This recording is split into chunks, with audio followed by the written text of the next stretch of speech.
কিছু মুসলমান আছে নেশাগ্রস্ত মুসলমান, বাবা খায়, ইয়াবা খায়, হিরোইন খায়, মদ খায়। এই আপনাদের কাছে বলি, কুত্তার শরীর যেমন নাপাক, যারা নেশা করে তাদের শরীর এরকম নাপাক। মনে রেখেন, কথা বাকি ঝুঁকি নেই, অত দলিলা দিল্লে দিয়ে বোঝানোর টাইম নেই, সময় কম, একবারে ডাইরেক্ট কথা বলে দিলাম।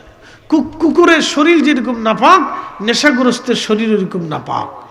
আগামীকাল বরাতের রাত না, সমস্ত মুসলমানকে আল্লাহ মাফ করবে, কিন্তু দুই শ্রেণী বাদ দিয়া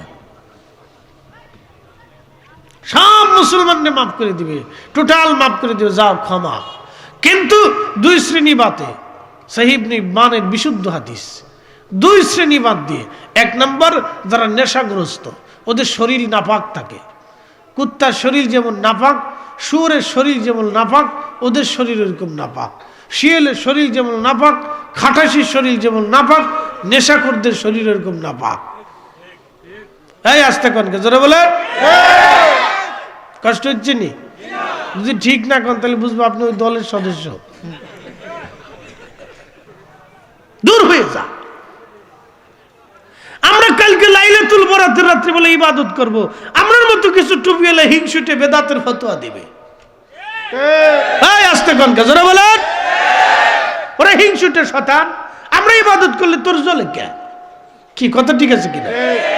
আমরা যদি সেজদা দেই তা তোর শরীরে জ্বলে কে রে? তোর চুলকানি হইল কে?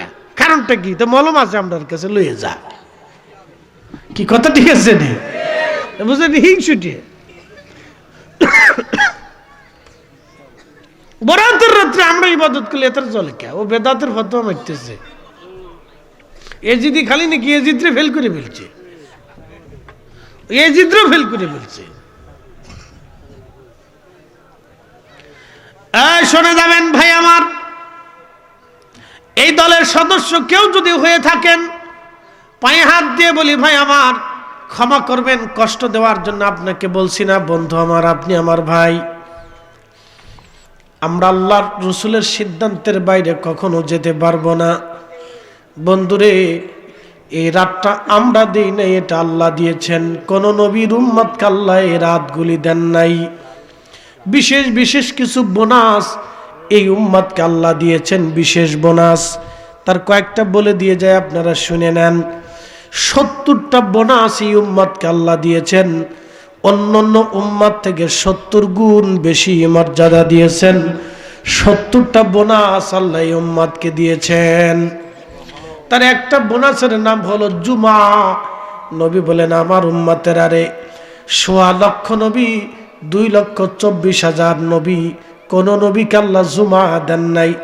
ইহুদিদেরকে দিয়েছেন শনিবার, খ্রিস্টানদেরকে দিয়েছেন রবিবার, কিন্তু আল্লাহ আমাকে দিয়েছেন জুমা, শুক্রবার।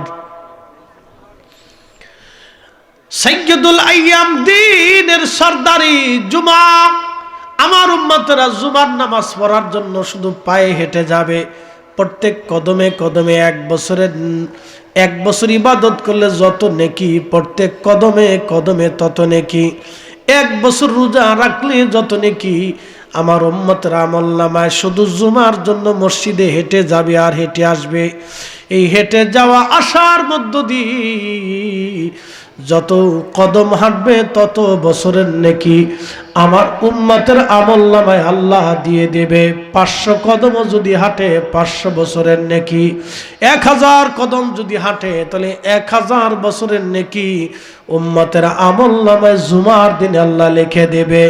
একটা জবান বন্ধ থাকবে না, জোরে বলেন আল্লাহু আকবার। আর একটা হচ্ছে লাইলাতুল বারাত, মহিমান্বিত রজনী। ইমাম তিরমিজির মতো বিশ্ববিখ্যাত মুহাদ্দিস, বিশ্ববিখ্যাত হাদিস বিশারদ, তিনি সুনানুত তিরমিজির ভিতরেই রাতের 4টা নাম দিয়েছেন। বলেছেন লাইলাতুল মুবারাকা, লাইলাতুর রহমান, লাইলাতুল চেক, লাইলাতুল বারাত। 4টা বরকতের রজনী এই রাত, আমরা বলে থাকি শবে বরাত। বন্ধু আমার, ইমাম ফাকিহি আখবারে মক্কা 1200 বছর আগে কিতাব তিনি লিখেছেন। ভাইরে খুব মনোযোগ দিবেন, যদি কোনোদিন মদিনাতে যান, মসজিদে নববীর আমাদের হিসেবে পূর্ব দিকে একটা মসজিদ আছে, মসজিদে বুখারী। মসজিদে বুখারী, মসজিদে বুখারীতে যদি কোনোদিন আপনি যান, মাত্র 2 থেকে 3 মিনিট হেঁটে যেয়ে লাগবে। মসজিদে নববী থেকে বর্তমানে বের হয়ে 3 মিনিট লাগতে পারে মসজিদে বুখারীতে যেতে। এই বুখারী মসজিদে বসে বসে ইমাম বুখারী শরীফের রিসার্চ করেছেন।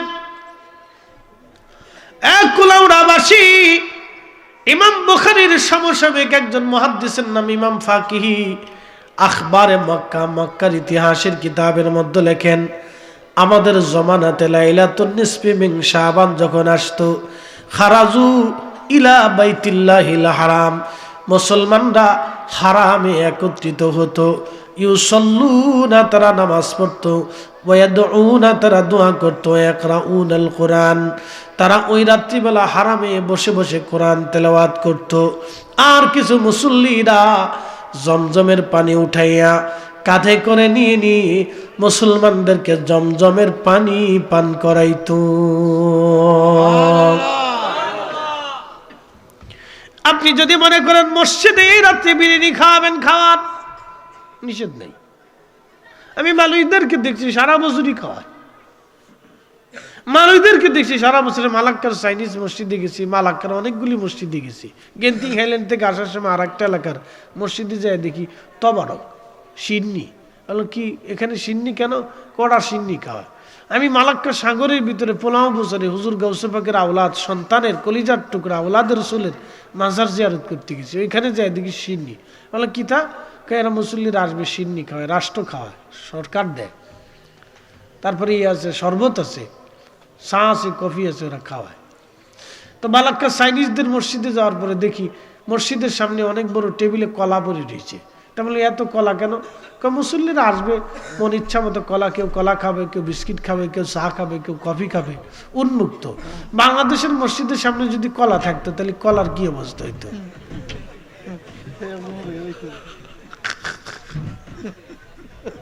কি তো কলার জান শেষ। কিরে পোলাপান, তোরা লড়াচড়া দিচ্ছিস না, কারণটা কি?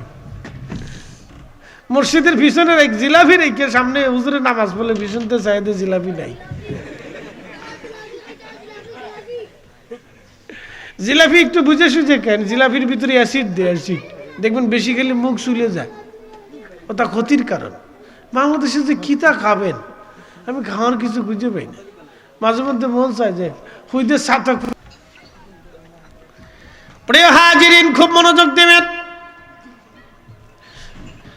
হাজার শত শত বছর ধরে হারামাইন শরীফাইনের বরাতের রাত্রিবেলা মুসলমানরা ইবাদতে মগ্ন হয়ে যায়, কোনো হারাম বন্ধ হয় না। দেখবেন কাবা শরীফ বন্ধ হয় না,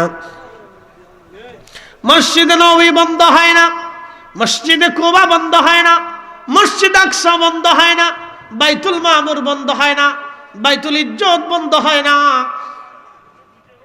এই বরাতের রাত্রে পৃথিবীর দামি দামি মসজিদগুলি বন্ধ হয় না, কিন্তু বাংলাদেশের মসজিদ কেউ কেউ বন্ধ করে দেয়। যারা বরাতের রাত্রিবেলা মসজিদ তালা মেরে রেখে দেয়, ওরাই হলো শয়তানের দালাল।